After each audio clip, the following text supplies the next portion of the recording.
Cuán firme cimiento se ha dado a la fe de Dios en su eterna palabra de amor.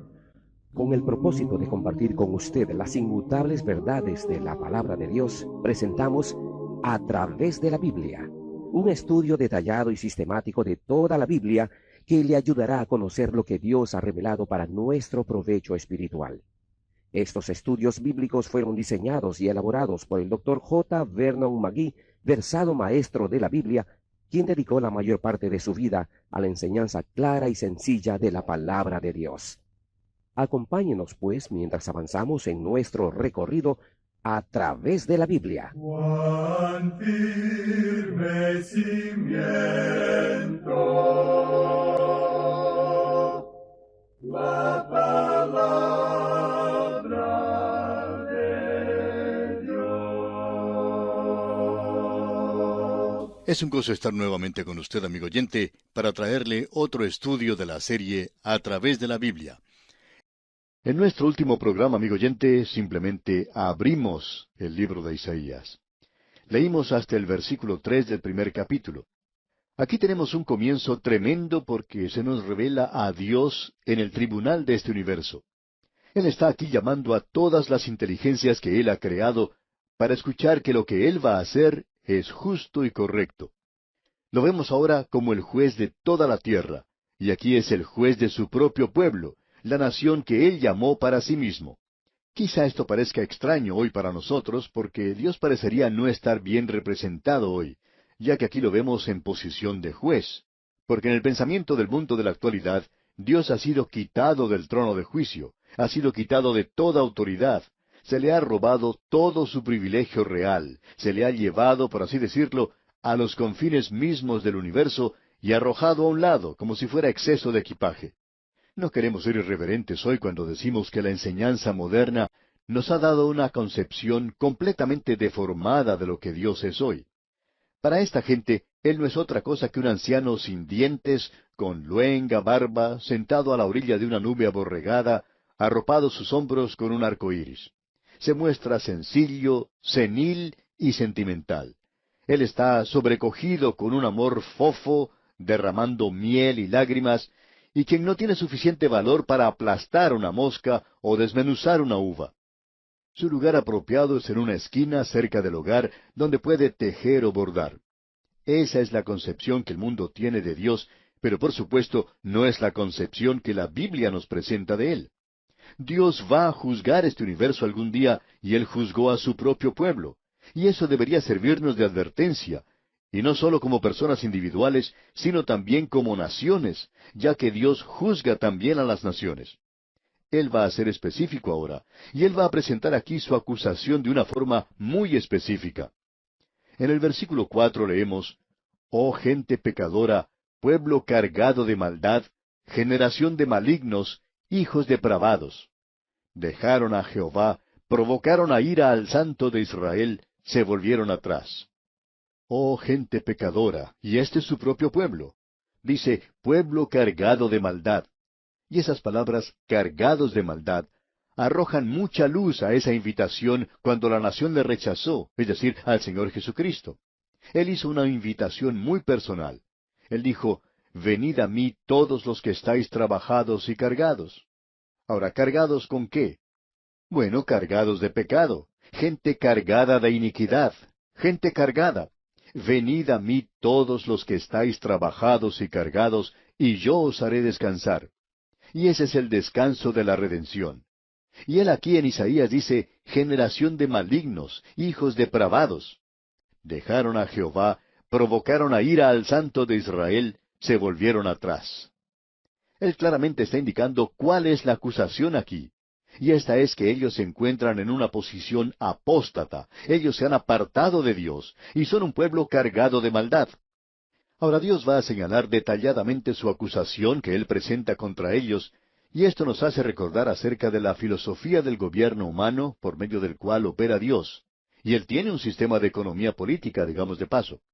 Debemos decir que este no es el sistema del mundo, sino que es el sistema de Dios. Y lo interesante de esto es que el mundo no parece estar andando basado en la teoría de un hombre en cuanto a la economía política. Las naciones nacen y caen a causa de su propia economía política. Y eso fue lo que ocurrió con esta nación de Israel. Pudimos ver el sistema que se nos había dado cuando estudiamos el libro de Jueces. Vimos a esta gente sirviendo a Dios, siendo bendecidos por Dios, y Dios les prosperaba. Y cuando ellos alcanzaron prosperidad, comenzaron a alejarse de Dios, a apartarse de Dios. Y al hacer eso, finalmente ellos se dirigen por entero hacia la idolatría, se olvidan de Dios, y en realidad ellos se encontraban en rebelión contra Él. Y luego Dios los entregó en las manos de sus enemigos, y entonces comenzaron a clamar a Dios para que los liberara. Y se volvieron entonces a Dios, y Él los liberó y los volvió a colocar una vez más en un lugar de bendición. Eso es lo que se nos ha dado en el libro de los Jueces, que se presenta a través de todas las Escrituras y que es corroborado por la historia misma. Y es que hay tres pasos en la caída de una nación. En primer lugar, tenemos la apostasía religiosa. En segundo lugar, la decadencia moral. Y en tercer lugar, tenemos la anarquía política. Ahora hay muchas personas que no prestan ninguna atención, sino hasta cuando hemos llegado al lugar de la anarquía política. Y entonces comienzan a clamar que el gobierno debe ser cambiado o que se debe adoptar un sistema nuevo. Pero el problema, amigo oyente, no está en el gobierno. El problema no está en Jerusalén, en el palacio. El problema se encuentra dentro del templo, y todo comienza con la apostasía espiritual.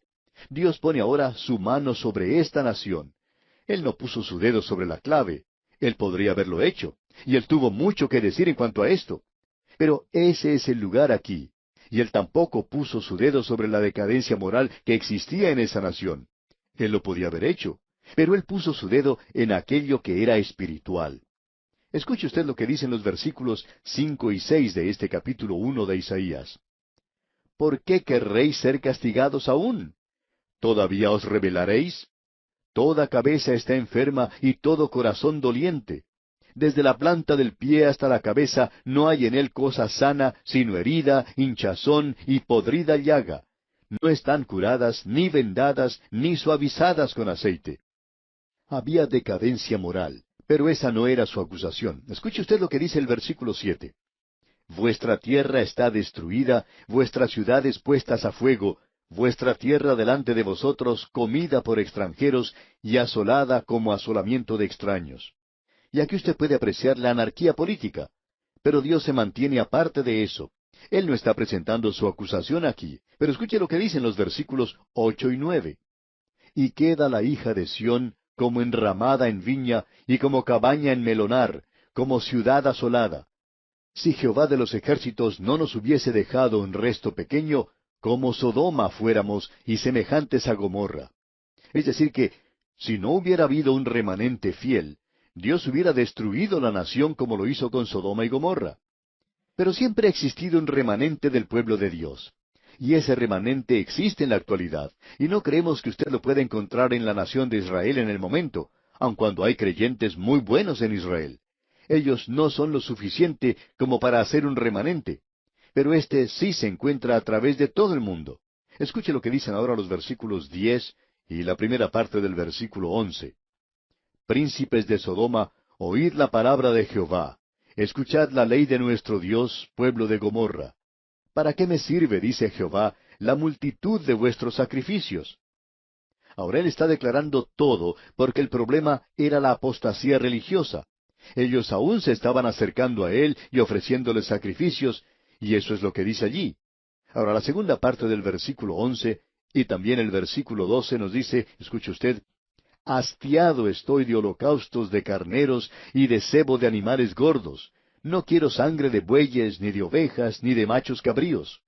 ¿Quién demanda esto de vuestras manos cuando venís a presentaros delante de mí para hollar mis atrios? El problema estaba en la gente, como podemos apreciar. Era un problema espiritual.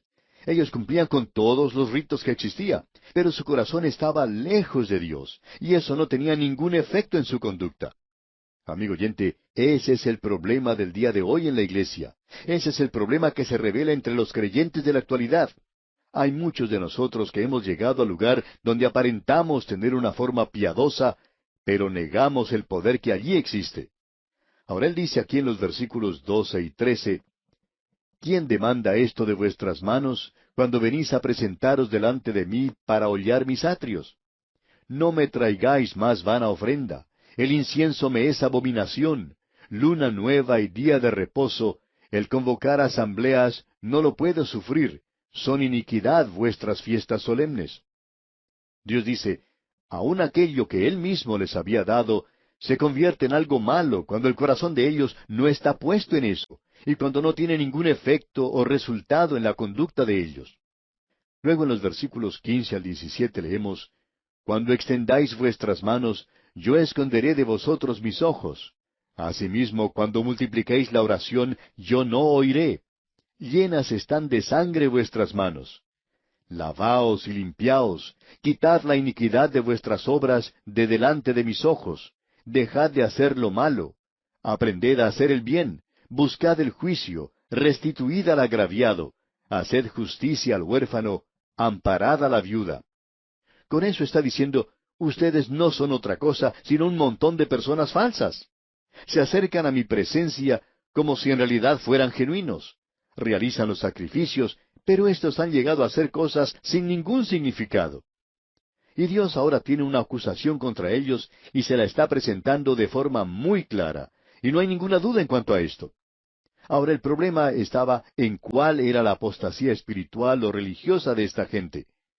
Esto los había llevado a ellos a una decadencia moral, y también los había llevado a la anarquía política en la nación. Pero el problema de ellos se encontraba aquí. Ahora Dios los ha llamado al tribunal y ha presentado su acusación contra ellos. ¿Y qué es lo que va a hacer ahora? Amigo oyente, es como un prisionero en pie ante el juez, esperando la sentencia, y ahora Dios actúa para juzgarlos. Pero escucha, amigo oyente, aún en un momento como este, Dios les dice que está dispuesto a arreglar las cosas afuera del tribunal. Dios dice, no vayan a juicio contra mí porque van a salir perdiendo. No hay ninguna duda que usted va a perder. Y luego Él dice, yo tengo algo para usted. Y esto es algo sorprendente. Uno casi no puede creer lo que está oyendo al escuchar estas palabras aquí en el versículo 18. Venid luego, dice Jehová, y estemos a cuenta. Si vuestros pecados fueren como la grana, como la nieve serán emblanquecidos. Si fueren rojos como el carmesí, vendrán a ser como blanca lana. Dios les está diciendo que arreglen las cosas fuera del tribunal. Usted recordará que eso fue lo que el Señor Jesucristo dijo. Él había dicho que deberíamos arreglar nuestras cosas con nuestro adversario mientras estábamos en camino, que no esperemos al llegar al tribunal. Dios dice que arreglemos nuestro caso del modo que sea fuera del tribunal. Dios dice, yo tengo una fórmula secreta, yo tengo un remedio privado, y éste quita el pecado. Si vuestros pecados fueren como la grana, como la nieve serán emblanquecidos. Si fueren rojos como el carmesí, vendrán a ser como blanca lana. ¿Y qué es eso? Esa es la sangre de Cristo, la sangre de Jesucristo, el Hijo de Dios, que continúa limpiando de todo pecado. Dios está diciendo, ponte de acuerdo con tu adversario mientras te encuentras en el camino con él. Y Dios dice, yo tengo una acusación contra ti, pero yo puedo tomar mi poder purificador y transformador. ¿Y quiere usted saber, amigo oyente, dónde puede encontrar eso? Usted lo puede encontrar allá en el capítulo 53 de este libro de Isaías, donde se nos habla del Cristo crucificado. Ahora, amigo oyente, esta es la acusación de Dios contra su pueblo, y esta es la base sobre la cual se está dando a ellos la oportunidad de volverse hacia Él.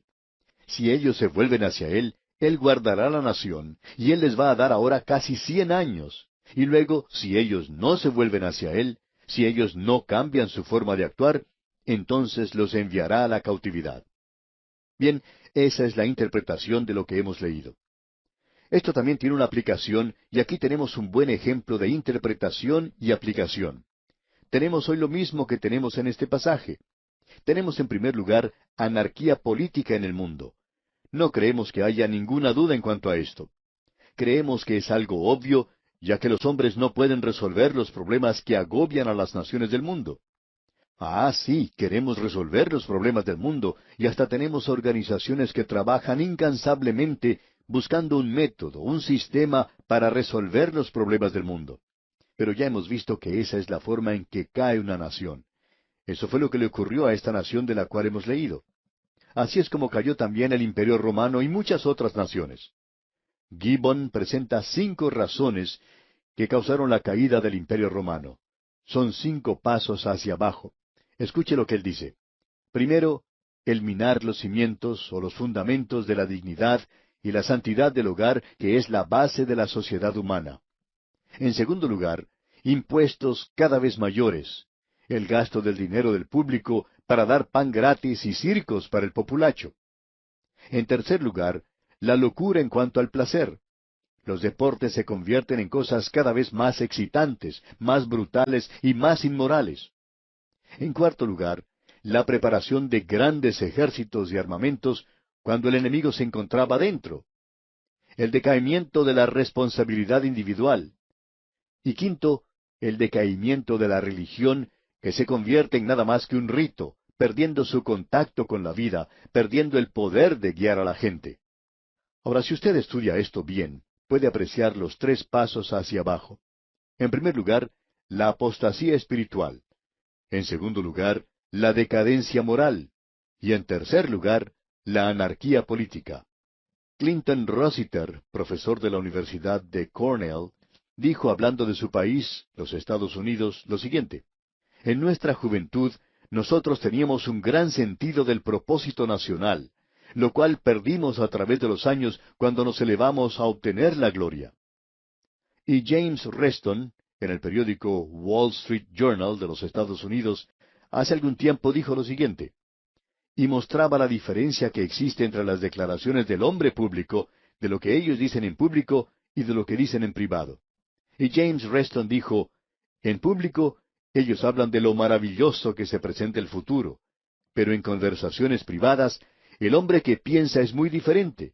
Por primera vez desde la guerra, uno comienza a escuchar las dudas de que el hombre mortal sea capaz de resolver o de controlar los problemas políticos, sociales y económicos que la vida ha puesto ante él. Ahora, amigo oyente, eso ocurrió hace ya muchos años. ¿Dónde nos encontramos hoy? Observemos lo que han indicado otras personas.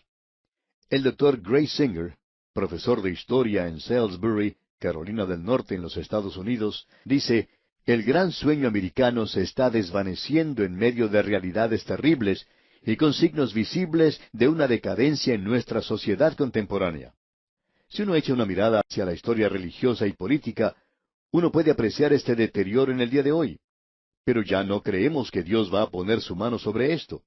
Ahora, ¿qué acerca de la decadencia moral? Bueno, quizá le cansemos con muchas estadísticas en cuanto a esto, pero lo único que uno tiene que hacer es leer los periódicos de hoy, y los del año 1952. Y esto ha estado sucediendo desde la época cuando se comenzaba a presentar estas estadísticas tan alarmantes donde se decía que en aquella ocasión, en los Estados Unidos solamente, había 15 millones de revistas que trataban del sexo y que eran leídas mensualmente por una tercera parte de la nación. ¿Qué podemos decir acerca de eso hoy? ¿Qué acerca de nuestras naciones? ¿Cuánta pornografía hoy se observa por todas partes? Hay 3 veces más criminales que estudiantes universitarios. ¿Qué nos puede decir en cuanto a eso? Hay muchos estudiantes universitarios que se han convertido hoy en criminales. Millones de muchachas que han sido contagiadas con enfermedades sociales. Entre esas enfermedades terribles se encuentra el SIDA, que a la fecha ha causado la muerte de millones de personas. Hemos andado mucho desde aquellos días, y estos eran los terribles, aterradores días del año 1952. En los Estados Unidos solamente 100,000 muchachas cada año entran a las tratas de blancas. 1 millón de criaturas nacen cada día fuera de los vínculos matrimoniales.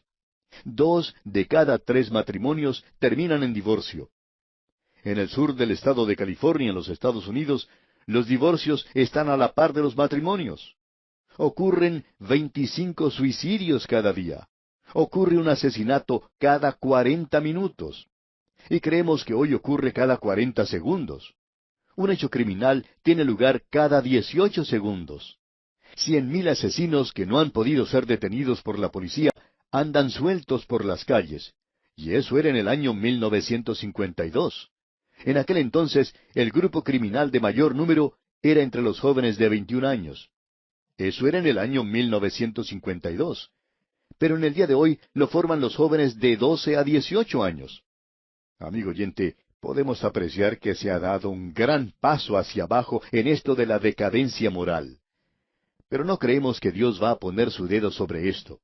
Él va a actuar en cuanto a la apostasía espiritual. ¿Y qué podemos decir en cuanto a eso hoy? Bueno, algo muy interesante es lo que ha dicho el doctor Walter Thompson de la Universidad de Akron. Él dijo, en los últimos 6,000 años han existido 21 civilizaciones, y cada una de ellas naufragó en el preciso momento cuando dejaron de andar con Dios. Y el periódico The Wall Street Journal de los Estados Unidos tenía una página editorial durante la época de la Depresión, donde dice, lo que los Estados Unidos necesita hoy no es un control de gobierno o una expansión industrial y cosechas sobreabundantes. Lo que necesita es regresar a aquel día cuando el abuelo tomaba los caballos que habían estado trabajando en el campo y durante el atardecer del día miércoles los preparaba y los arreglaba y los ensillaba y los acoplaba al carruaje que los llevaría a él, a la abuela y a todos los niños que se encontraban en la casa, y viajaban por la llanura hasta llegar a la iglesia blanca que se encontraba donde se unen dos caminos y donde todos creían en la Biblia. Amigo oyente, nosotros podemos decir que ha pasado mucha agua debajo del puente. El doctor Albert Heimer, profesor de historia en la Universidad de Michigan en Ann Arbor, dijo, los Estados Unidos de Norteamérica han sido dominados durante los últimos 50 años en su gran mayoría por personas que no comprenden su herencia espiritual que se las había dado de parte de sus antepasados. Ahora, amigo oyente, no soy yo quien dijo eso. Yo estoy solamente citando lo que dijo el doctor Albert Heimer, profesor de historia de la Universidad de Michigan. Y el doctor Machen dijo, los Estados Unidos se están deslizando hacia abajo en un linaje sin Dios, y que Dios tenga compasión de América. ¿Y qué diremos de nuestras naciones en América Latina? Amigo oyente, hemos llegado al fondo del abismo. Ahí es donde nos encontramos hoy. Pero Dios nos está diciendo, venid, dice Jehová, y estemos a cuenta. Si vuestros pecados fueren como la grana, como la nieve serán emblanquecidos. Si fueren rojos como el carmesí, vendrán a ser como blanca lana. Esa es la única salida para cualquier nación del mundo. Pero si nuestras naciones no avanzan en dirección de Dios, entonces podemos decir que nuestro tiempo está limitado. Ahora existe una salida. La filosofía dice que uno debe pensar cómo salir del atolladero. La indulgencia dice que uno debe beber para encontrar la salida. La política dice que uno puede comprar su salida. El liberalismo dice que uno puede legislar su salida. Mientras que la ciencia dice que uno puede inventar su salida. La industria dice que debemos trabajar para lograr nuestra salida. Mientras que los grupos laborales dicen que debemos ir a la huelga para salir. El fascismo, por su parte, dice que debemos cancelar todo lo demás para poder salir. El militarismo, por su parte, dice que debemos luchar para lograr salir. Pero la Biblia, la palabra de Dios, amigo oyente, nos dice que debemos orar para encontrar la salida. Y el Señor Jesucristo nos dice, yo soy el camino para salir. Él dice, yo soy el camino, la verdad y la vida. Nadie viene al Padre sino por mí. Él dice, yo soy la puerta, el que por mí entrare será salvo. Esa es la única esperanza para cualquier nación del mundo. Es la única esperanza para el mundo del día de hoy. Hay un lugar donde la gente necesita volverse a Dios hoy, y ese lugar se encuentra en esas iglesias que creen en la Biblia.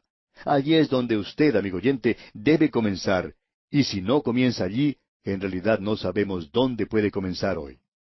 Y aquí nos detenemos por hoy.